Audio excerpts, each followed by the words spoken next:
요한계시록 7장입니다. 제가 대독해 올리겠습니다. 안 찾으셔도 될 것 같아요. 제가 읽어드릴 테니까. 7장 9절, 오늘 아침에도 아마 선교사님 드신 말씀 같습니다. 이 일 후에 내가 보니 각 나라와 족속과 백성과 방언에서 아무라도 능히 셀 수 없는 큰 무리가 흰옷을 입고 손에 종려 가지들 들고 보좌 앞과 어린 양 앞에 서서 큰 소리로 외쳐 가로되 구원하심이 보좌에 앉으신 우리 하나님과 우린 어린 양에게 있도다 하니 모든 천사가 보좌와 장로들과 내 생물의 주위에 섰다가 보좌 앞에 엎드려 얼굴을 대고 하나님께 경배하여 가로되 아멘. 찬송과 영광과 지혜와 감사와 존귀와 능력과 힘이 우리 하나님께 세세토록 있을지로다. 아멘 하더라. 아멘. 하나님 말씀입니다. 하나님 말씀입니다면 여러분이 아멘으로 화답하셔야 합니다. 네, 감사합니다. 사실 이집트에 대한 이야기를 좀 하고 싶은데 생각이 좀 바뀌어가지고 다른 말씀을 좀 드리도록 하겠습니다. 제가 나름대로 여러분이 선교에 대한 지대한 관심들을 가지고 왔기 때문에 어떤 그림을 한번 좀 그려보기를 원합니다. 그래서 창세기 7장에 나오는 이 구절은 맨 마지막에 우리가 예수님 앞에 서서 드릴 말씀인데, 이 그림이 오늘 말씀을 듣는 가정 가운데 여러분들의 손에 잡혀지는 그런 은혜가 있기를 바랍니다. 제가 좀 빨리 진행하겠습니다. 시간이 아마 없어가지고 빨리 진행할 테니까 좀 빨리 좀 따라오시기를 바랍니다. 준비됐습니까? 예. 하나님께서 자기의 형상을 닮은 자기의 형상을 닮은 사람을 만듭니다. 아담입니다. 그죠? 창세기에 기록이 되었고 그에게 말씀하기를 생육하고 번성하고 땅에 충만하라. 그게 아담이 가졌던 정체성이었습니다. 불행하게도 아담이 그 정체성을 잃어버리고 하나님께 반역하고 창세기 5장에 가니까 자기의 형상을 닮은 아들을 낳고 이름을 셋이라고 했습니다. 하나님의 형상이 아니라 자기의 형상을 닮은 아들을 낳습니다. 생각하는 것이, 행동하는 것이 하나님 앞에 올바르지 못했다라는 거죠. 그래서 그게 도달할 때 하나님이 화가 나서 일어난 사건 중에 하나가 노아의 홍수 사건이었습니다. 그렇죠? 노아의 홍수 사건이 터지고 그 다음에 하나님이 노아에게 하셨던 말씀 중에 하나가 생육하고 번성하고 땅에 충만하라고 아담에게 했던 말을 그대로 반복해 줍니다. 근데 그 엄청난 홍수를 경험하고 나서도 얼마 안 있다가 또 그들이 하나님께 반역의 손길을 들게 됩니다. 그래서 일어난 사건이 바벨탑 사건입니다. 그래서 바벨탑 사건을 통해서 70개의 종족으로 흩어지게 됩니다. 마태복음 24장 14절에 보니까 모든 족속에게 복음이 증거되리니 그제야 끝이 오리라고 했습니다. 종족이라는 개념이 흩어지게 된다는 것인데, 나중에 선교학자들이 1934년도에 선교 패러다임이 부족 선교라는 개념으로 바뀌게 된다는 것이죠. 어쨌든 흩어진 종족들 가운데 하나님이 한 사람을 끄집어내는데 그것이 아브라함이었고 창세기 12장에 나타났습니다. 아브라함과 이삭과 야곱의 하나님께서 야곱에게 12방백을 허락하여 주고 12방백 중에서 한 사람을 애굽에 보내놓고 70명의 후손이 애굽으로 들어가게 됩니다.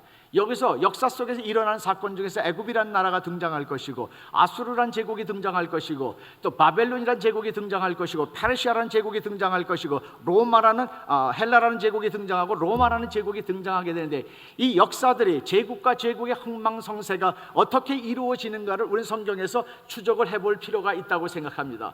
자, 하나님께서 야곱의 백성 70명을 오고 오는 민족과 열방 속에서 제사장의 나라를 만들기 위해서 필요한 만큼 숫자를 불려놔줘야 된다는 것이죠. 그래서 애굽을 하나님이 사용하게 되는데, 그 애굽은 이스라엘 백성들에게 어머니의 자궁과 같은 역할을 하게 됩니다. 그러니까 어머니 자궁 속에 있는 아이가 10달 만에 나오듯이 430년 만에 이스라엘 백성이 출애굽을 하게 되고, 애굽이란 나는 역사의 무대 뒤편을 서서히 사라져가기 시작하면서 하나님이 한 민족을 이렇게 세우는데 그것이 아수르 제국입니다. 어쨌든 약속의 땅 가나안으로 들어가서 다윗이 하나님 앞에 노래할 때 이렇게 노래합니다. 모든 민족과 열방이 하나님 앞에 돌아올 것을 노래하고 있습니다. 솔로몬이 템플을 져놓고 모든 민족과 열방들이 하나님을 알지 못하는 사람이 이 성전에 와서 이스라엘 백성처럼 예배를 드릴 때 하나님이 이스라엘 백성들에게 응답하여 주었듯이 그들에게도 응답해 달라고 솔로몬이 기도를 합니다. 그리고 솔로몬 이후에 나라가 두 개로 쪼개지게 되고, 북이스라엘이 하나님 말씀을 듣지 않자 많은 선지자들을 보내어 그들로 하여금 하나님께 돌아오도록 만들게 하지만 그들이 돌아오지 않고, 그리고 아수르 제국에 의해서 멸망을 당하게 된다는 것이요. 또 한순간에 하나님께서 바벨론 제국을 일으켜 세우기 시작하면서 아수르 제국을 멸망시키고 남아있는 남유다 백성들을 하나님이 징치하기 시작하고 결국은 그들을 끌어다가 바벨론가로 가져가게 된다는 것이죠. 그 다음에 일어난 제국이 페르시아 제국이 일어나고 고레스 황제가 이스라엘 남은 백성들을 바벨론에서 끄집어다 다시 예루살렘으로 갖다 놨습니다. 그렇죠? 그 다음에 일어난 민족이 헬라 제국이라는 것입니다. 헬라 제국의 알렉산더 대자가 5만의 대군을 가지고 이수스 평원에서 다리우스 3세 30만 대군을 격파하고 세계를 정복하면서 언어를 통일하게 되고 그는 역사 속에서 사라져버리게 됩니다. 또 마지막 알렉산더 대제가 죽고 나서 그 휘하의 장군 중에 있었던 사람 중에 한 사람이 이집트를 통치하게 되는데 그게 프톨레마의 왕조라고 보면 되겠습니다. 이 프톨레마의 왕조 2세 때 일어난 사건 중에 하나가 히브리 성경을 그릭 성경으로 번역하는 셉터전트 70인 번역이 역사 속에 나타나게 된다는 거죠. 이것은 상당히 전무후무한 역사적인 사건 중에 하나가 히브리어로 된 성경이 모든 사람이 읽을 수 있는 그리고로 번역이 됐다는 것입니다. 마지막 왕비였던 클레오파트라가 국군이 다해가는 프톨레마 왕제를 세우기 위해서 시저와 결탁을 하게 된다는 것이죠. 결국은 시저가 암살을 당하게 되고 이 클레오파트라가 다시 안토니를 결탁하게 되고 이 안토니와 옥타비아누스와 전쟁을 하게 됩니다. 시저의 양아들했던 옥타비아누스와 전쟁을 하고 이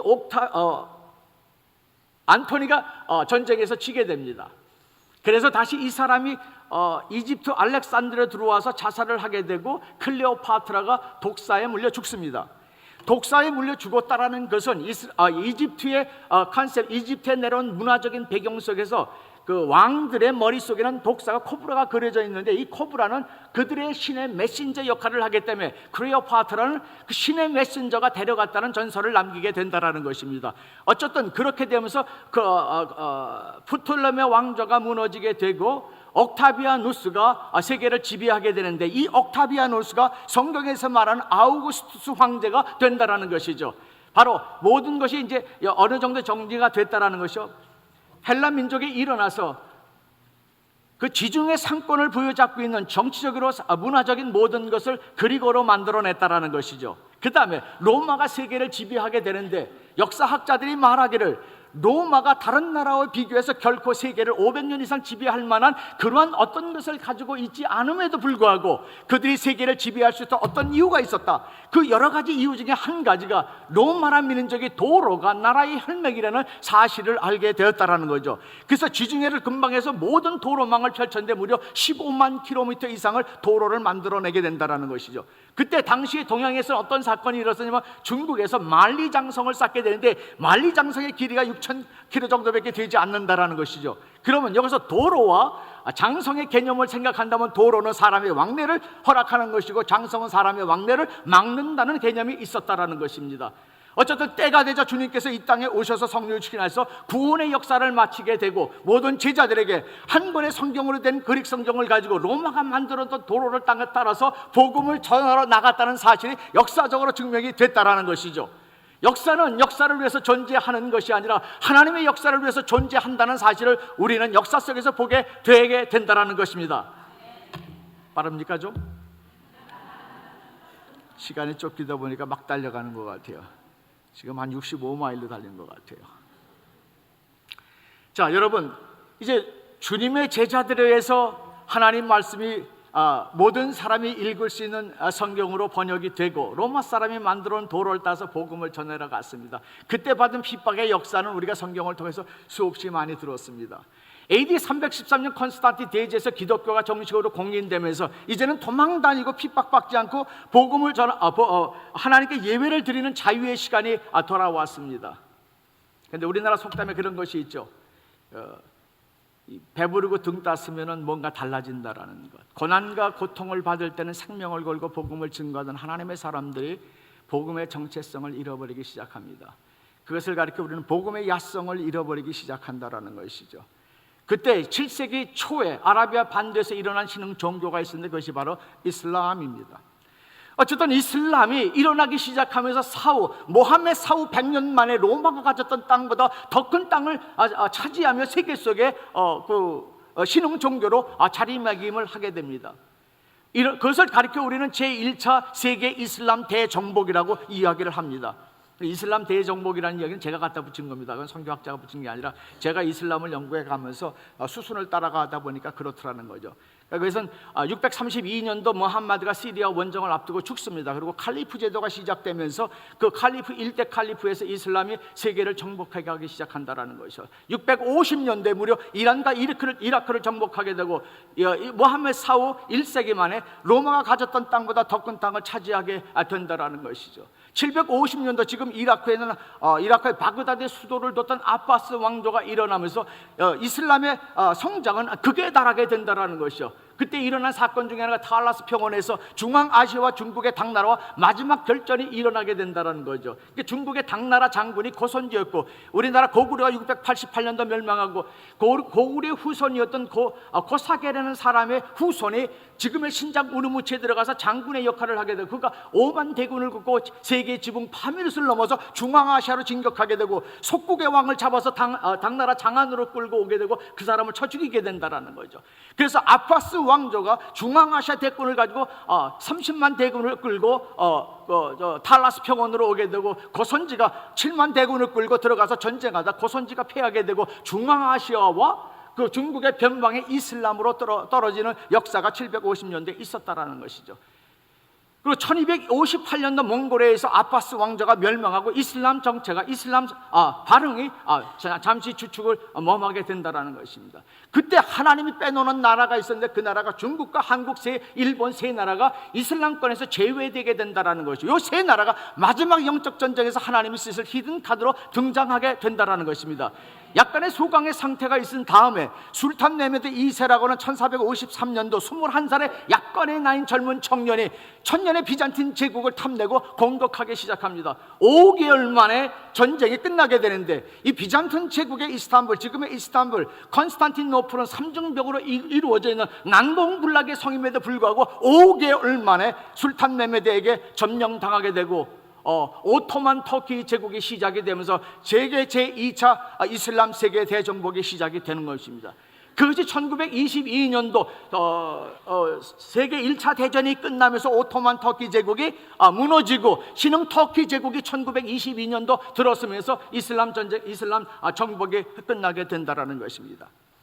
그리고 1945년도 제2차 세계대전이 끝나면서 많은 이슬람 국가들이 독립하기 시작하면서 알라가 주었다고 하는 검은 황금 오일의 배경을 가지고 막대한 재정 자금을 가지고 세계를 다시 한번 이슬람 정복을 꿈꾸기 시작하게 된다는 것입니다. 그 얘기는 잃어버린 이슬람의 영광을 되찾기 위해서 그들이 1972년도 사우디아라비아 제다에서 30개국 외상들이 모여가지고 세계 정복의 플랜을 갖게 됩니다. 그때 그들이 결정했던 것 중에 하나가 무엇이냐면은 전 세계를 공략하기 위해서 제일 먼저 공략할 나라가 영국이라고 지칭하게 된다는 것입니다. 여러분이 잘 알고 있다시피 지금 영국은 완전히 이슬람화 되어 있고 캔터베리 주교가 지금도 이제는 이슬람 사람을 위해서 샤리아법을 적용시킬 때가 영국이 됐다라고 그가 공언했다라는 것이죠. 그만큼 영국은 좌경화 되었다라는 것입니다. 1976년도에 파키스탄의 시라트에서 국제 이슬람 포럼이 시작되면서 아무도 모르게 이슬람 지역에서 사역하는 모든 선교사들을 축출하자는 결론을 내리게 됐던 것이고 2001년도 월드 트레이드 센터에 오사마 빌라덴의 비행기를 들이박으면서 이슬람이 전면으로 등장하게 된다는 것입니다. 물론 그 이전에 소비에트가 무너지게 되고 하버드 대교에서 헌팅턴 교수가 이런 말을 했으나 문명 총론론을 이야기했습니다. 이제는 앞으로 미래의 세계는 어떤 이데올로기의 싸움이 아니라 보이지 않는 영적인 전쟁이 일어날 것이라고 그가 이렇게 얘기를 했는데 지금 사실상 놓고 본다면 전 세계가 보이지 않게 영적인 전쟁을 우리가 아주 몸살을 겪어가면서 치르고 있다는 것은 자명한 사실입니다. 지금 미국도 400년 만에 지금 미국을 기독교 국가라고 할 수 없을 만큼 이슬람의 세력이 흥황해져 가고 있다는 것이고 우리 한국도 이슬람이 몰려오고 있다라고 하지만 몰려오고 있는 것이 아니라 이미 왔다라는 것이죠. 그만큼 우리가 뒤지고 있었다라는 사실을 나중에 발견하게 된다는 것입니다.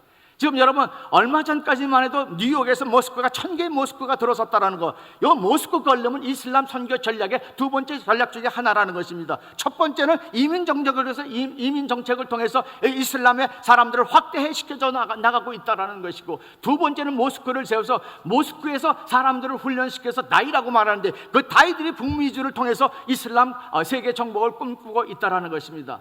자, 어쨌든 이슬람 세력에 대해서는 우리가 이 정도로 얘기하고, 다시 원점으로 돌아가서 예수님 당시에 생명을 걸고 복음을 증거했던 복음의 야성이 언제 다시 한번 회복되느냐 하면, 시작된 것이 선교학자들이 세 가지로 분류를 나누는데, 그것이 1796년도, 92년도 해안선 선교라는 선교의 패러다임이 시작이 됩니다.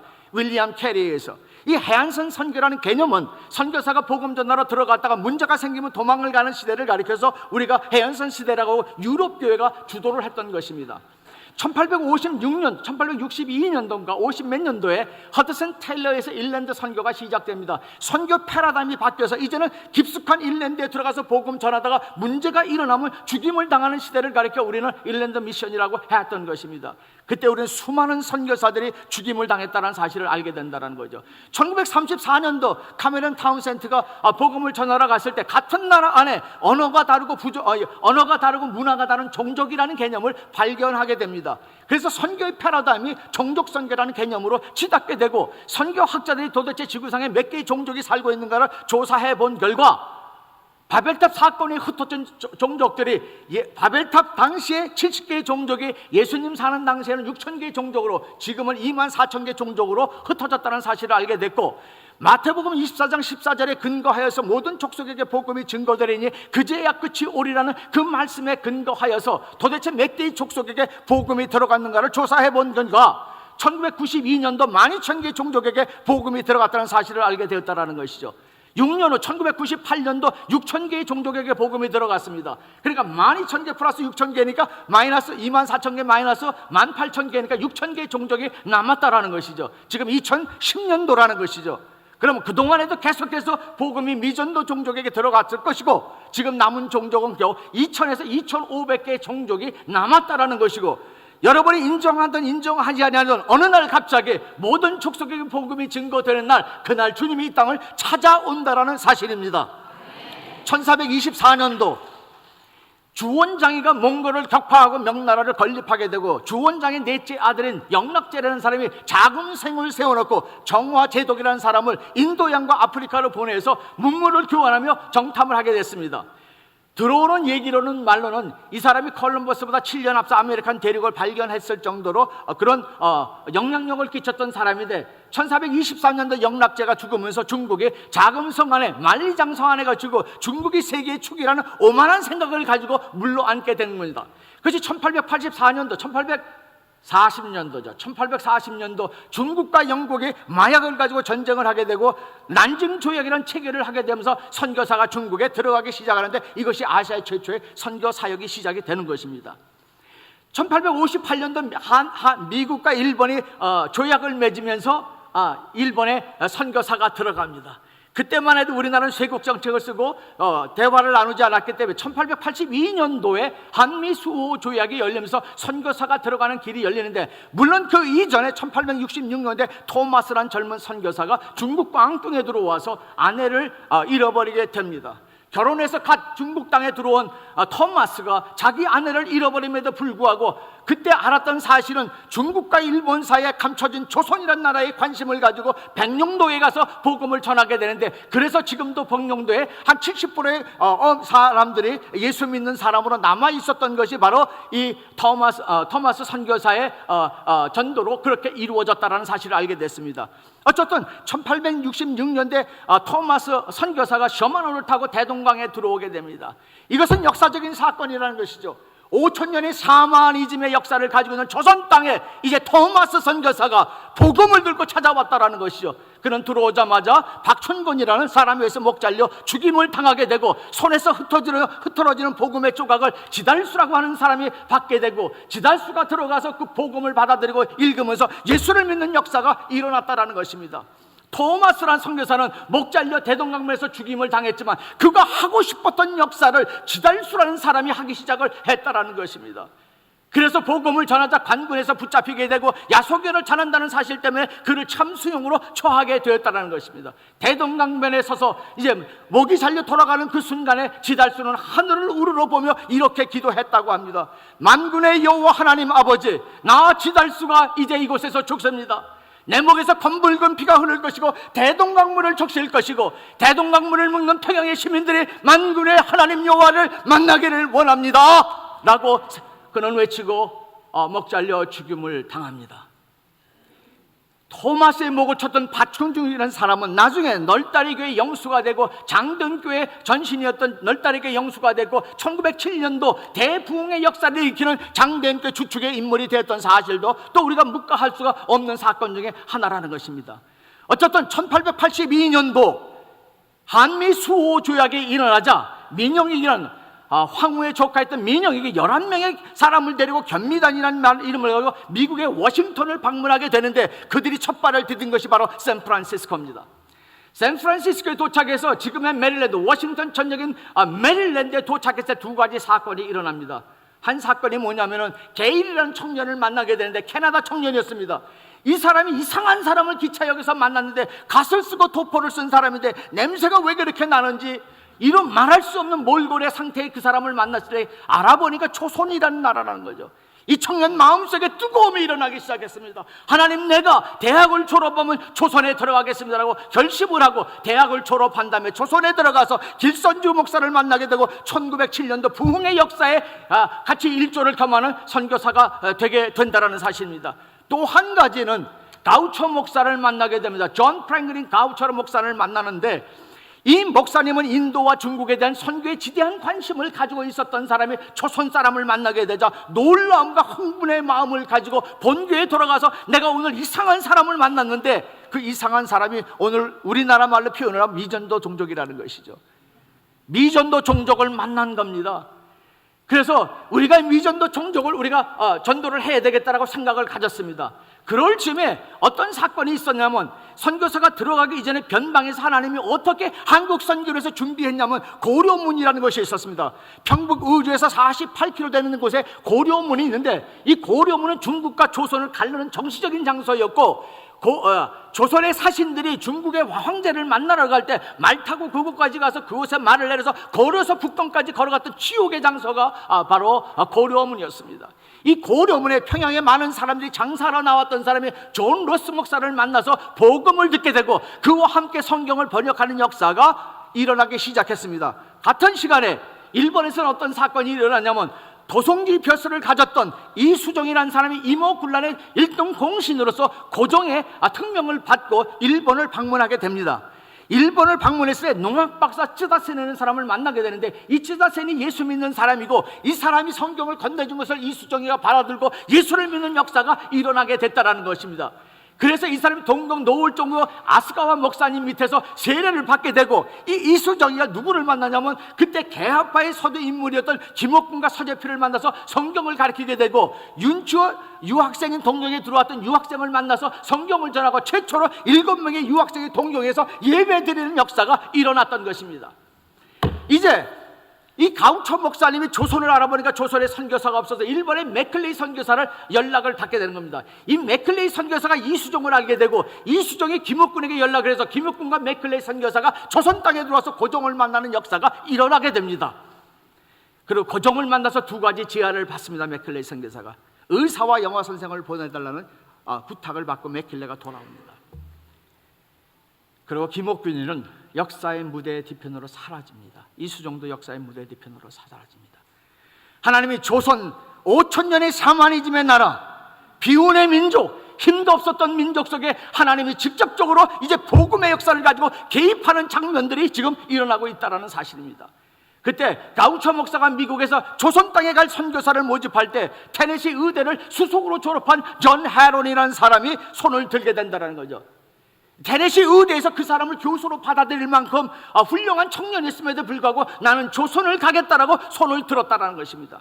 1884년도 알렌이라는 사람이 중국에 들어왔다가 우리나라에서 조선에서 의사를 구한다는 말고 1884년도에 알렌이 미 공의로 정식으로 한국 땅에 들어가게 됩니다. 그리고 3일 만에 갑심정변이 일어나게 되고 민영익이 중상을 입었을 때 한의사 14명이 들어가서 도움을 청했지만 결코 그를 구해낼 재간이 없을 때 알렌이 하나님의 이름을 가지고 기도하며 민영익을 고쳐내게 됩니다.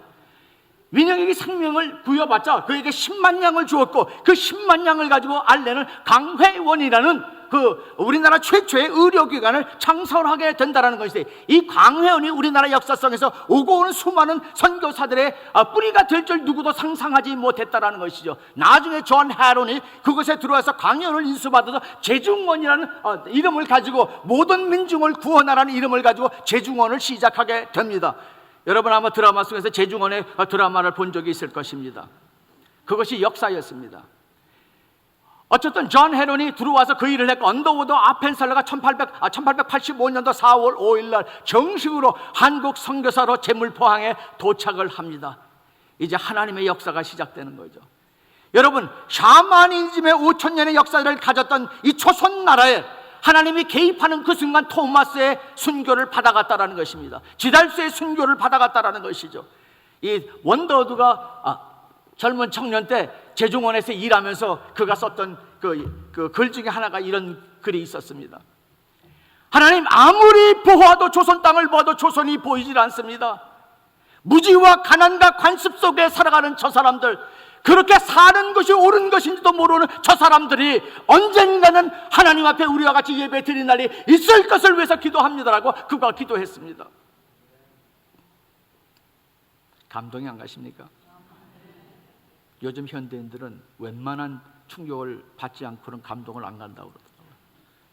우리가 김 선교사님도 그런 얘기를 했는데, 제가 선교 역사를 뒤집으면서 제가 뿌리를 찾고 싶은 마음이 있었습니다.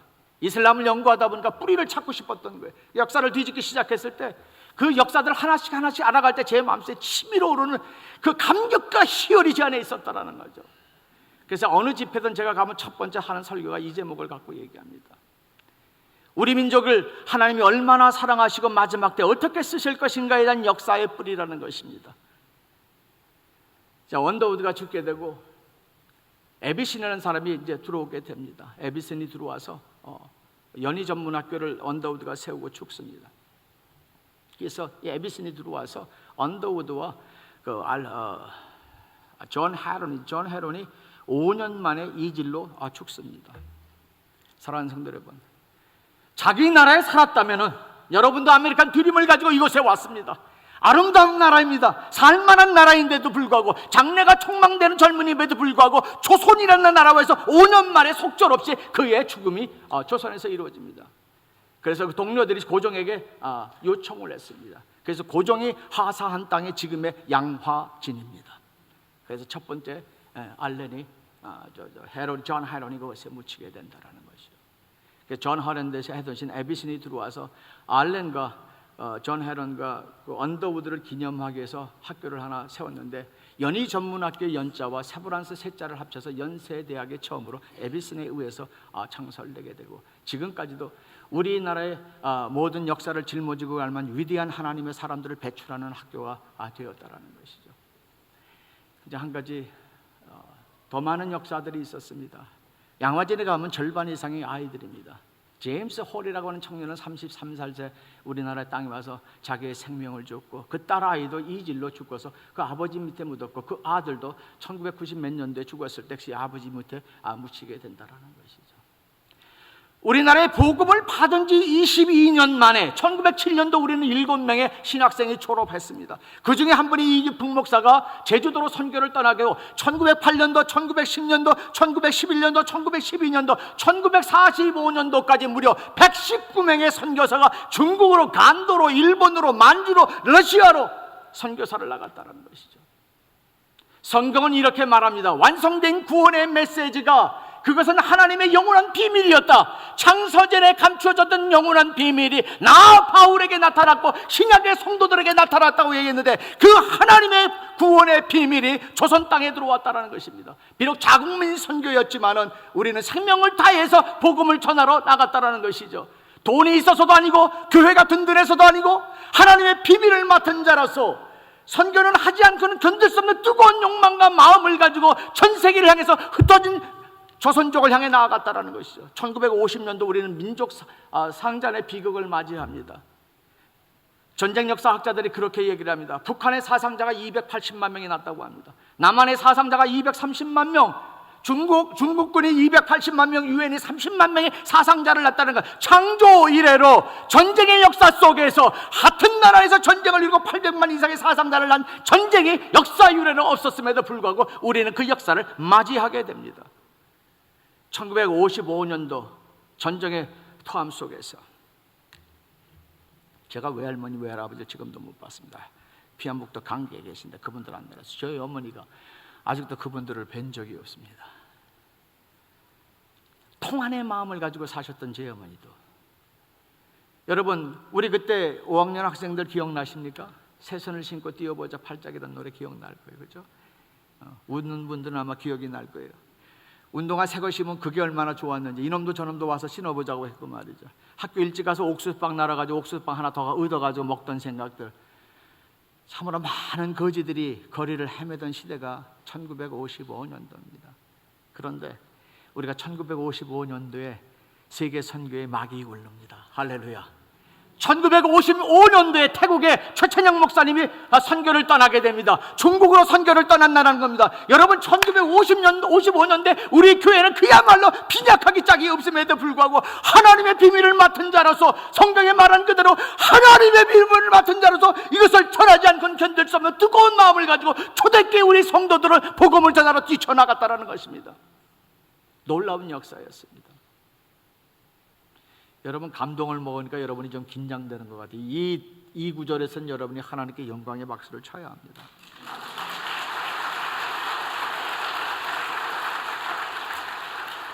비운의 민족, 수없는 외세 속에서 살아보지도 못하고 살았던, 절망과 고통과 가난 속에서 살았던 조선의 민족들에게 하나님이 하늘의 비밀을 맡은 자의 권세를 쥐어줬을 때 누구도 주저하지 않냐고 복음을 들고 뛰쳐나가기 시작했습니다. 1972년도 우리는 여의도 광장에서 200만 명의 성도가 장대에 비어같이 쏟아지는 그날 두 손 높이 들고 하나님 만군의 여호와 하나님 아버지여, 이 한국을 기억하여 주시옵소서.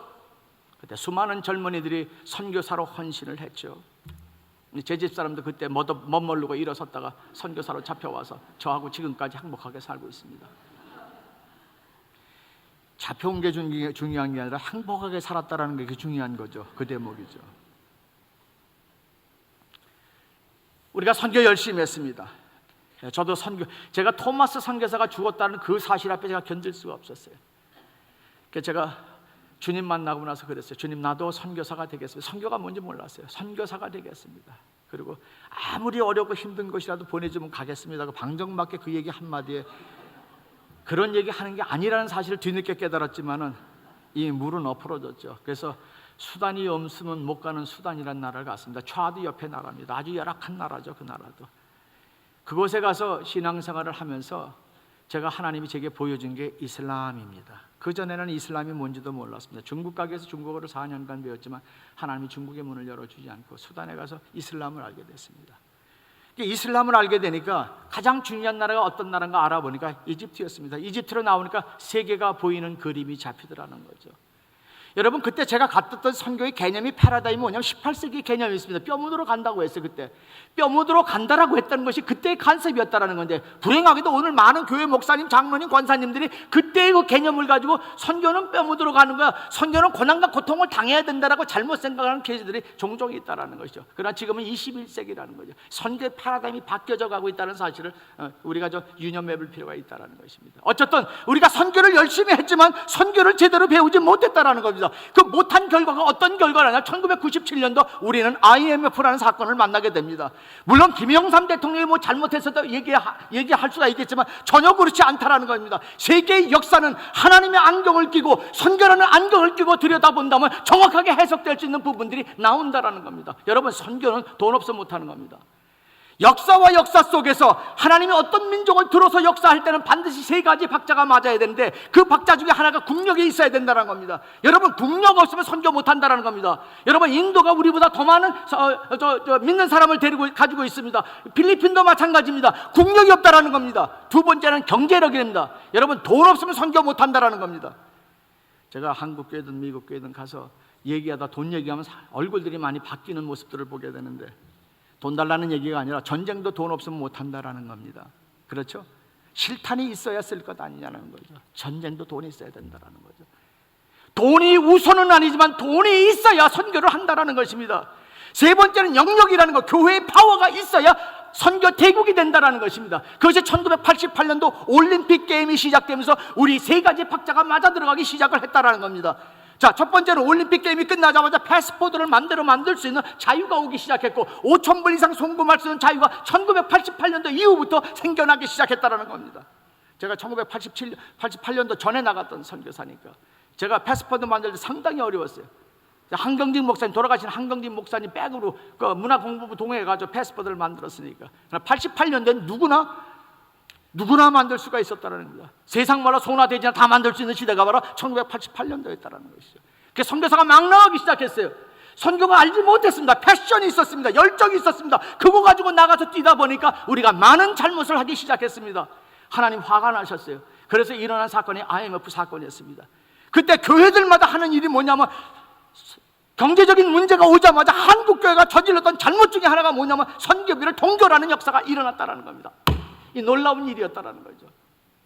여러분 생각해 보세요. 여러분의 자식이 전쟁터에 나가 있는데 그 전쟁터에 물자를 공급하는데 내가 먹을 거 다 먹고 입을 거 다 입은 다음에 물자를 공급할 것입니까? 아니면 먹을 거 먹지 않고 입을 거 입지 않고 물자를 공급할 것입니까?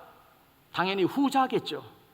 근데 한국교회는 그러지 못했습니다. 그럴 즈음에 또 한 부류의 목사님들, 한 부류의 장로님들, 한 부류의 권사님들이 무릎을 꿇고 두 손 높이 들고 하나님께 회개하기 시작했습니다. 하나님, 잘못했습니다. 용서하여 주십시오. 우리가 다시 한번 하겠습니다라고 외쳤을 때 하나님이 우리의 기도를 받아주셨습니다. 그때 많은 교회들이 그 어려운 상황 속에서 선교비를 증강하는 교회도 있었고 선교사를 더 파송하는 교회도 있었다라는 것이죠. 그런데 우리가 대가를 지불했습니다. 그 대가가 뭔지 아십니까? 우리 5,000년 역사 속에서 노숙자라는 단어가 없었습니다.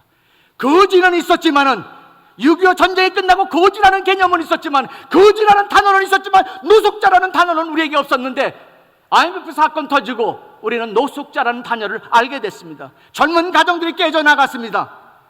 아내가 몸을 파는 여자가 되어버리고 남편은 직장을 잊어버리고 길거리를 헤매고 아이는 고아가 되어버리는 처참한 상황이 1997년도 일어나게 되었습니다. 왜? 선교 제대로 하지 못했다는 결론이었다는 겁니다. 여러분, 나는 나라 잃어버린 사람들이 돌아다니면서 받는 그 아픔들을 제 눈으로 보았습니다. 아르메니아 사람들, 필리핀 사람들, 많은 사람들, 나이지리아 사람들, 수단 사람들, 수많은 민족들이 어려움을 겪으며 살아가는 많은 것들을 봤습니다. 여러분, 미국의 드림을 가져온 여러분들이요, 만약에 우리나라가 멸망을 한다면, 우리나라가 모든 걸 잃어버린다면 우리도 마찬가지로 이것의 모든 것을 다 잃어버릴 수밖에 없다는 겁니다. 여러분, 여러분이 앉아있는 그 자리는 거저 얻은 자리가 아니라 피와 땀으로 생명으로 얻어진 자리라는 겁니다.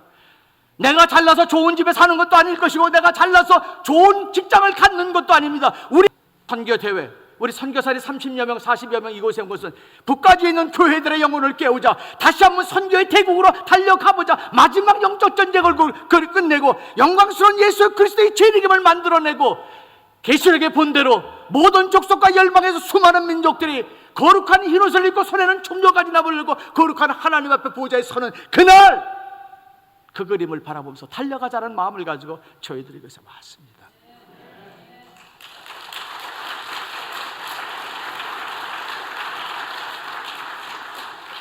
예루살렘을 둘러싸고 있는 22개의 국가, 예루살렘을 둘러싸고 있는 22개의 국가가 전부 다 이슬람 국가라는 겁니다. 복음이 잉태된 곳이 바로 예루살렘이고, 예루살렘에서 복음이 선진으로 전진해서 다시 예루살렘으로 돌아와야 된다는 것이 땅끝의 개념입니다. 성경에서 말하는 땅끝은 지정학적으로, 선교학적으로 여러 가지 면으로 생각할 수 있지만 우리가 분명히 말하는 성경의 땅끝은 예루살렘이라는 겁니다. 하나님이 선택한 이스라엘 백성들을 버려두고 이방인인 우리들에게 제사장의 직분을 주어서 마지막 역적 전쟁을 싸우라는 것입니다. 자, 보세요. 예루살렘을 둘러싸고 있는 22개의 국가가 전부 다 이슬람 국가가 우연으로 형성된 것이 아니라는 겁니다. 사단의 세력은 안다라는 것입니다. 예루살렘이 무너지면 자기의 역사가 끝난다는 사실을 알기 때문에 어떻게 해서 예루살렘을 둘러싸고 있다는 것이죠. 만약에 소비에트가 무너졌을 때 우리는 전혀 예측하지 못했습니다. 전혀 상상하지 못했을 때 소비에트가 와르르 무너져 버렸다는 것이죠. 여러분, 이슬람도 마찬가지로 와르르 무너진다는 것이죠. 아노미 현상에 무너지긴 된다는 것이죠. 이슬람이 무너진다는 것은, 이슬람이 무너진다는 건 유대인들에게 엄청난 사건으로 다가선다라는 것입니다. 감히 상상할 수 없는 사건이었다라는 것입니다. 어떻게 우리가 배척한 예수가 저들에게 구세주가 될 것인가? 쇼킹한 사건으로 닫혀질 것이고, 모든 유대인들이 그제야 거국적인 회개 운동이 일어나게 될 것이고, 하늘 문이 열리고 천사장의 나팔 소리와 함께 영광스러운 예수 그리스도의 재림의 역사가 이루어진다는 것입니다. 그날을 위해서 그 일 때문에 저와 여러분이 이곳에 있는 겁니다. 우리의 존재의 의미를 거기서 찾지 않는다면, 고작 잘 먹고 잘 살고 좋은 집에서 사는 것으로 내 인생을 끝난다면 그것은 너무나 억울한 일이라는 것입니다. 내가 최선을 다해서 공부하고 최선을 다해서 돈을 벌어서 그것이 하나님의 나라와 의를 쓰여진다면 의미가 있다라는 것인데, 우리의 뿌리를 모르니까, 내가 잘나서, 내가 훌륭해서, 내가 남보다 좀 더 똑똑하기 때문에 그렇게 생각을 했다면 그것은 아니다라는 것이죠. 생명은 생명을 줄 때만이 생명을 얻어낸다는 하나님의 거룩한 법칙이 있습니다. 하나님의 미랄이 땅에 떨어져 썩으면 수많은 열매를 맺을 것이지만, 하나님의 미랄이 땅에 떨어져 썩지 아니하면 그대로 있을 것이다 라고 성경은 말하고 있습니다. 오늘 우리는 아마 오늘이나 내일이나 짐 엘리엇의 그 사모님 되신 분이 이곳에 올 것입니다. 1956년도 5명의 선교사가 남미로 들어갔죠. 그 역사를 여러분 아실 겁니다. 5명 모두가 총을 차고 있었지만 어느 누구도 자기들을 죽이러 오는 자를 향해서 총을 발사하지 않고 모두가 다 죽임을 당했습니다. 신문기자가 그 부인을 찾아가서 물어봤다고, 우리 할머니, 지금 할머니 되셨는데 그분을 찾아가서 물어봤다고 합니다. 그 얘기를 제가 1987년 네덜란드에서 그분 입을 통해서 들었던 것 같습니다. 내 남편의 죽음을 그렇게 오도하지 마라 하면서 그 남편이 19살 위튼 대학에 다닐 때 썼던 일기장을 보여주는데 거기에 이런 말이 글 쓰여져 있습니다. 결코 가져갈 수 없는 그것을, 영원한 것을 위해서 포기하는 자는 어리석은 자가 아니다. 이 세상도 그 정도도 지나가되 하나님의 뜻을 이루는 자는 영원히 거하리로다. 얼마나 수많은 사람이 가져갈 수 없는 그것, 여러분이 가지고 있는 그것은 가져갈 수 없는 것이라는 것입니다. 그 가져갈 수 없는 것을 영원한 것을 위해서 포기하는 자는 어리석은 자가 아니다. 얼마나 많은 사람들이 오늘도 가져갈 수 없는 그것을 갖기 위해서 몸부림치고 살아갑니까? 사랑하는 성도 여러분, 선교사는 슈퍼맨도 아니고 선교사도 여와 마찬가지입니다. 처칠이 2차 대전 말기에 미국을 향해 그렇게 말을 했습니다. 무기를 다워 마지막 전쟁은 우리가 치르겠노라고. 선교사들의 열악한 상황 속에서도, 제가 오늘 양 선교사님이나 차디에서 온 선교사님, 수단에서 온 선교사님, 정말 이루 말할 수 없는 고난과 고통 속에서도 희열과 감격의 마음을 가지고 선교를 지향해 나가는 하나님의 위대한 사람들이 있었다는 거죠. 그래서 펄복은 그렇게 말합니다. 저들은 하나님의 위대한 전사였다라고 얘기합니다. 그들에게도 아픔이 있었고 그들에게도 슬픔이 있지만 그 모든 것을 내려놓고 주님 오시는 그날을 향해서 달려갔던 하나님의 용병들, 하나님의 사람들이 있는 한 하나님께서 이 민족을 들어쓰실 것입니다.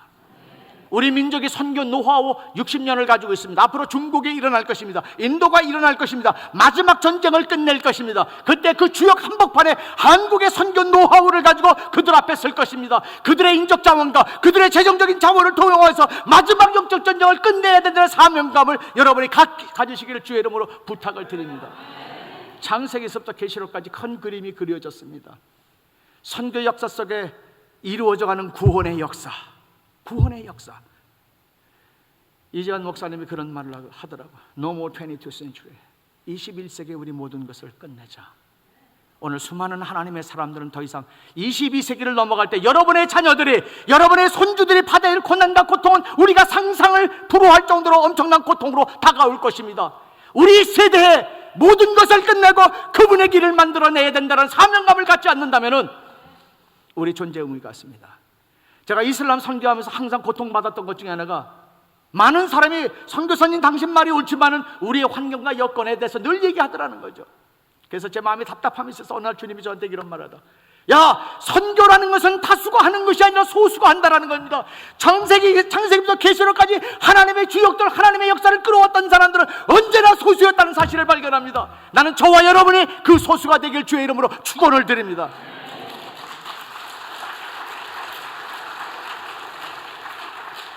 독재자들은 왔다가 지나갑니다. 문명의 꽃도 피었다가 시들어져 갑니다. 그러나 하나님의 역사는 중단하지 않습니다. 저와 여러분이 오늘 그 한복판에 설 것이냐 말 것이냐는 여러분의 선택입니다. 그러나 하나님의 역사는 갑니다. 다 같이 일어나겠습니다. 우리 기도 한번 하죠. 국가적 선교 대회가 유명무실하게 모이는 대회로 끝나는 게 아니라 세계 역사를 다시 한번 바꾸는 그런 모임이 되기를 위해서 기도해 주시길 바라고, 전 세계에 흩어지는 모든 선교사들이 마지막 땅끝까지 나아가 복음 전할 수 있는 그런 은혜를 달라고 기도해 주십시오. 고난과 고통 속에서도 굴하지 아니하고 자기의 남편을 그 땅에 묻어두고 피 끓는 마음을 가지고도 복음을 포기하지 아니하고 자기의 자녀들을 그 땅에 묻어두고도 피 끓는 애통함을 포기하지 아니하고 끝까지 주님 오시는 그날까지 향하여 달려갈 수 있도록 여러분 기도해 주시길 바랍니다. 그리고 한 가지는 모함마드가 거짓 선지자인 것을 온 세상에 드러나게 해달라고 기도해 주시길 바라요. 모함마드가 거짓 선지자인 것 드러날 때 이슬람은 넘어집니다. 주님의 세대가 옵니다. 영광스러운 주님이 오십니다. 다 같이 기도하시겠습니다. 하나님 아버지 감사와 찬송과 영광을 주옵나이다. 주님 축복하여 주시옵소서.